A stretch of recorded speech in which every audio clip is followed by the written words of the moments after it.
पाकिस्तान की इकॉनमी इस वक्त एक अजीब मुश्किल में है, जहां मूडीज़ पाकिस्तान की जो इस वक्त रेटिंग है उसको बेहतर कर रहा है, लेकिन हम देख रहे हैं कि IMF की जानिब से जो बेल आउट पैकेज मिलना था उसमें ताखीर पर ताखीर होती जा रही है। 30 अगस्त तक जो मंजूरी होनी थी वो अब 4 सितंबर तक हमें नज़र नहीं आ रही है, और आगे भी सितंबर में चलकर ये मंजूरी हो पाएगी या नहीं हो पाएगी, एक अपनी जगह पर एक बड़ा सवालिया निशान है। और ये मंजूरी इसलिए भी ज़रूरी है कि कम अज़ कम एक वक्ती रिलीफ ना सिर्फ मुल्क की मईशत को मिल सके, बल्कि उस रिलीफ के असरात नीचे तक भी जा सकें। जहाँ हम देख रहे हैं कि ताजिरात शटरडाउन हड़ताल कर रहे हैं, जहाँ हम देख रहे हैं कि टैक्सेस की इस वक्त भरमार हो रही है, जिससे हर तबका ही मुश्किलात का शिकार है। गुज़िश्ता रोज़ जो ताजिरों ने हड़ताल की, अब ये सिलसिला आगे वो कहाँ तक लेकर जाना चाहते हैं, उनके जो मुतालबात हैं क्या वो पाकिस्तान के जो टॉप ऑफिशियल्स हैं, जो इकॉनमी चलाने वाले हैं, उनकी समझ में आएंगे या नहीं आएंगे, दरमियानी कोई राह निकाली जाएगी या नहीं, क्या इस वक्त सूरत हाल, इस पर हम गुफ्तगू करेंगे। इकराम होती साहब माहिर माशियात हैं, हमारे साथ मौजूद हैं।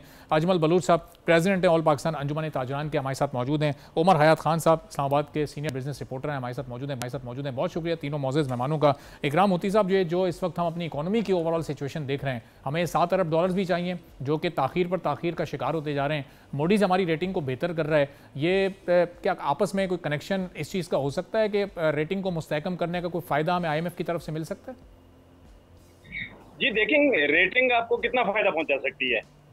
पूरी जो इकोनॉमी की स्टोरी है उसमें रेटिंग आपको सिर्फ 10 से 15% फायदा पहुंचा सकती है। अच्छा। आपको फायदा 3 चीजें पहुंचाती हैं बस, कि एक आपके फॉरेन एक्सचेंज के जो रिजर्व हैं, बैरूनी करेंसी यानी ज़र मुबादला, उसके ज़खायर आपके पास बड़े हों।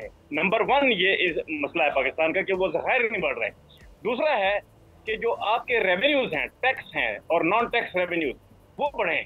और तीसरा जो है कि आपने खर्चे बहुत ज्यादा कर लिए हैं, यानी ये 2 चीजें नहीं है लेकिन आप खर्चे बढ़ाते जा रहे हैं। ये 2 चीजें कम होती जा रही हैं, वैल्यू में भी और वॉल्यूम में भी, लेकिन आप खर्चे बढ़ाए जा रहे हैं। अब ये जो खर्चे आप बढ़ाए चले जाएंगे तो इसको एक ही चीज ठीक कर सकती है कि पाकिस्तान में इन्वेस्टमेंट हो और पाकिस्तान की मार्केट एक्सपैंड करे और उसमें कंजप्शन जो है मार्केट में वो बढ़ जाए, तो फिर आपको टैक्स भी ज्यादा मिलेंगे, नॉन टैक्स रेवेन्यू भी ज्यादा मिलेगा क्योंकि कंजम्पशन बढ़ेगी।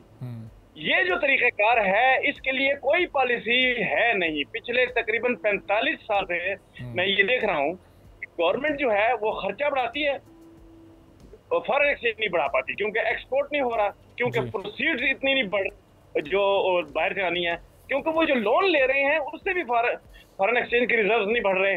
फिर ये है कि जो डिपॉजिट्स हैं, मुख्तलिफ जो दोस्त ममालिक हैं वो हमारे अकाउंट में रख देते हैं, हम उन डिपॉजिट का भी ना सही इस्तेमाल कर पाते हैं, ना वो बहुत तवील अरसे के लिए होते हैं, ना ही हम एक्सपोर्ट करके उससे रेवेन्यू हासिल करके उसको वापस कर सकते हैं।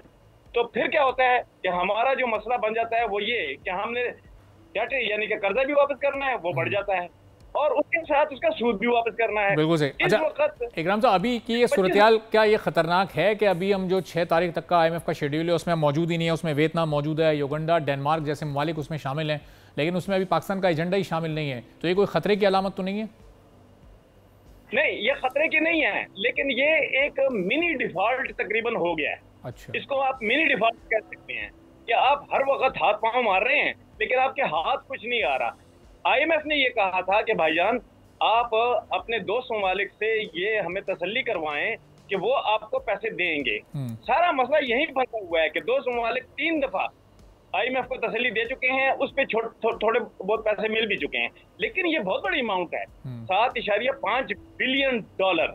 इस पे उनको बहुत बड़ी गारंटीज चाहिए, वो नहीं दे पा रहे, लिहाजा पाकिस्तान का नाम जो है वो जो एग्जीक्यूटिव बोर्ड की मीटिंग है IMF की, उसमें आ ही नहीं रहा।